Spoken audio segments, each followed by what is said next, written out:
ओम साई राम भक्तों, शुभ गुरुवार। श्री साई चरित्र अध्याय 29 का प्रथम भाग। बाबा के चरणों में सत सत नमन। चलिए तो हम बाबा की लीला अब शुरू करते हैं। पहला है मद्रासी भजनी मेला, दूसरा है तेंदुलकर पिता व पुत्र, तीसरा डॉक्टर कैप्टन हाटे और चौथा है बामन नावेरकर आदि की कथाएं। पहला मद्रासी भजनी मेला। लगभग सन 1916 में एक मद्रासी भजन मंडली पवित्र काशी की तीर्थ यात्रा पर निकली। उस मंडली में एक पुरुष, उनकी स्त्री, पुत्री और साली थी। अभाग्यवश उनके नाम यहाँ नहीं दिए जा रहे हैं। मार्ग में कहीं उनको सुनने में आया कि अहमदनगर के कोपर गांव तालुका के सीडी ग्राम में श्री साईं बाबा नाम के एक महान संत रहते हैं, जो बहुत दयालु और पहुँचे हुए हैं। वे उदार हृदय और अहेतुक कृपा सिंधु हैं। वे प्रतिदिन अपने भक्तों को रुपया बांटा करते हैं। यदि कोई कलाकार वहां जाकर अपनी कला का प्रदर्शन करता है तो उसे भी पुरस्कार मिलता है। प्रतिदिन दक्षिणा में बाबा के पास बहुत रुपए इकट्ठे हो जाया करते थे। इन रुपयों में से वे नित्य 1 रुपया भक्त कोंडा जी की 3 वर्षीय कन्या अमनी को, किसी को 2 रुपये से 5 रुपये तक 6 रुपये अपनी अमनी की माँ जमनी को, और 10 से 20 रुपये तक और कभी कभी 50 रुपये भी अपनी इच्छानुसार अन्य भक्तों को दिया करते थे। यह सुनकर मंडली सीढ़ी आकर रुकी। मंडली बहुत सुंदर भजन और गायन किया करती थी, परंतु उनका भीतरी ध्येय तो द्रव्योपार्जन ही था। मंडली में 3 व्यक्ति तो बड़े ही लालची थे। केवल प्रधान स्त्री का ही स्वभाव इन लोगों से सर्वथा भिन्न था। उनके हृदय में बाबा के प्रति श्रद्धा और विश्वास देखकर बाबा प्रसन्न हो गए। फिर क्या था, बाबा ने उसे उनके इष्ट के रूप में दर्शन दिए और केवल उसे ही बाबा सीतानाथ के रूप में दिखलाई दिए, जबकि अन्य उपस्थित लोगों को सामान्य ही अपने प्रिय इष्ट का दर्शन पाकर वह द्रवित हो गईं तथा उनकी आंखों से आंसू गिरने लगे तथा कंठ रुध गया और तभी प्रमुन्मत हो वह ताली बजाने लगी। उनको इस प्रकार आनंदित देख लोगों को कौतूहल तो होने लगा, परंतु कारण किसी को भी ज्ञात न हो रहा था। दोपहर के पश्चात उसने वह भेद अपने पति से प्रकट किया। बाबा ने श्री राम स्वरूप में उन्हें कैसे दर्शन हुए इत्यादि उसने सब बताया।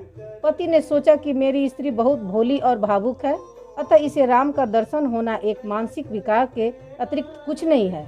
उसने ऐसा कहकर उनकी उपेक्षा कर दी।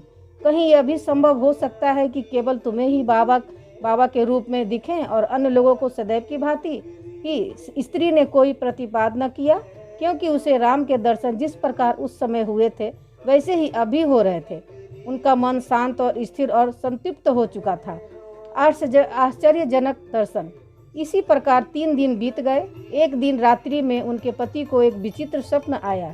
उसने देखा कि एक बड़े शहर में पुलिस ने गिरफ्तार कर रस्सी से बांधकर उसे कारावास में डाल दिया है। तत्पश्चात ही उसने देखा कि बाबा शांत मुद्रा में सिकचों के बाहर उनके समीप ही खड़े हैं।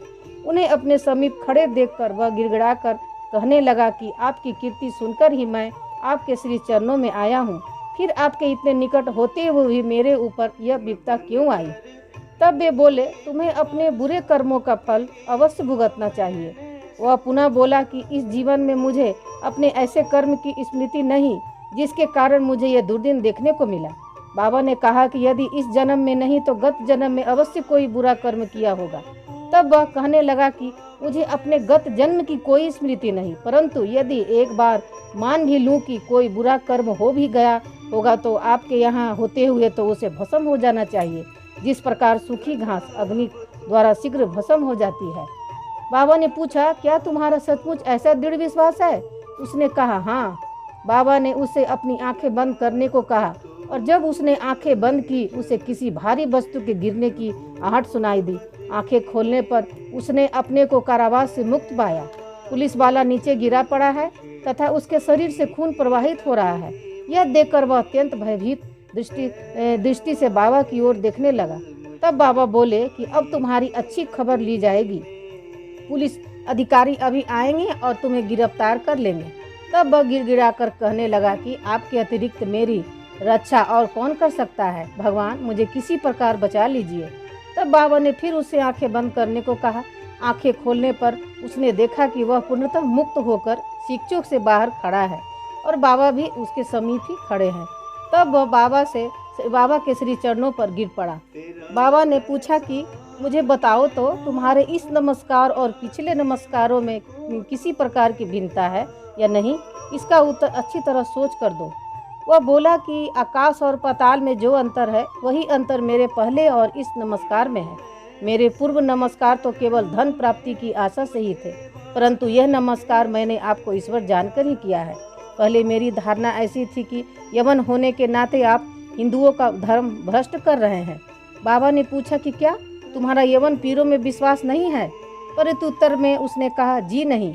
तब वे फिर पूछने लगे कि क्या तुम्हारे घर में एक पंजा नहीं है? क्या तुम ताबूत की पूजा नहीं करते हो? तुम्हारे घर में अभी भी एक काट बीबी नामक देवी है जिसके सामने तुम विवाह तथा अन्य धार्मिक अवसरों पर कृपा की भीख मांगा करते हो। अंत में जब उसने स्वीकार कर लिया तो वे बोले कि इससे अधिक अब तुम्हें क्या प्रमाण चाहिए। तब उसने मन में अपने गुरु श्री रामदास के दर्शन की इच्छा हुई। बाबा ने ज्यों ही उसे पीछे मुड़ने को कहा तो उसने देखा कि श्री रामदास स्वामी उनके सामने खड़े हैं। तब वह बाबा से कहने लगा कि आप तो वृद्ध प्रतीत होते हैं, क्या आपको अपनी आयु विदित है? बाबा ने पूछा कि तुम क्या कहते हो कि मैं बूढ़ा हूँ? थोड़ी दूर मेरे साथ दौड़कर तो देखो। ऐसा कहकर बाबा दौड़ने लगे और वह भी उसके पीछे पीछे दौड़ने लगा। दौड़ने से पैरों द्वारा जो धूल उड़ी उसमें बाबा लुप्त हो गए और तभी उसकी निंद्रा भी खुल गई। जागृत होते ही वह गंभीरता पूर्वक इस स्वप्न पर विचार करने लगा। उसकी मानसिक प्रवृत्ति में पूर्ण परिवर्तन हो गया। अब उसे बाबा की महानता विदित हो चुकी थी। उसकी लोभी तथा संशय वृत्ति लुप्त हो गई और हृदय में बाबा के चरणों के प्रति सच्ची भक्ति उमड़ पड़ी। वह तो एक स्वप्न मात्र ही था, परंतु उसमें जो प्रश्न उत्तर थे वे अधिक महत्वपूर्ण थे।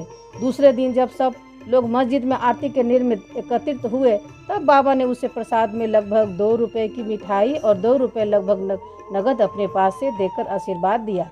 उसे कुछ दिन और रोककर उन्होंने आशीष देते हुए कहा कि अल्लाह तुम्हें बहुत देगा और अब सब अच्छा ही करेगा। बाबा से उसे अधिक द्रव्य की प्राप्ति तो न हुई, परंतु उनकी कृपा अवश्य प्राप्त हो गई, जिससे उनका बहुत ही कल्याण हुआ। मार्ग में उनको यथेष्ट द्रव्य प्राप्त हुआ और उनकी यात्रा बहुत ही सफल रही। उन्हें यात्रा में कोई कष्ट या असुविधा न हुई और न वे अपने घर सकुशल पहुंच गए। उन्हें बाबा के श्री वचनों तथा आशीर्वाद और उनकी कृपा से प्राप्त उस आनंद की सदैव स्मृति बनी रही। इस कथा से विदित होता है कि बाबा किस प्रकार अपने भक्तों के समीप आकर उन्हें श्रेयकर मार्ग पर ले जाते हैं और आज भी ले जा रहे हैं। बोलो श्री सद्गुरु साईनाथ महाराज की जय। अब इसका अगले अध्याय में हम पढ़ेंगे। ओम साई राम भक्तों।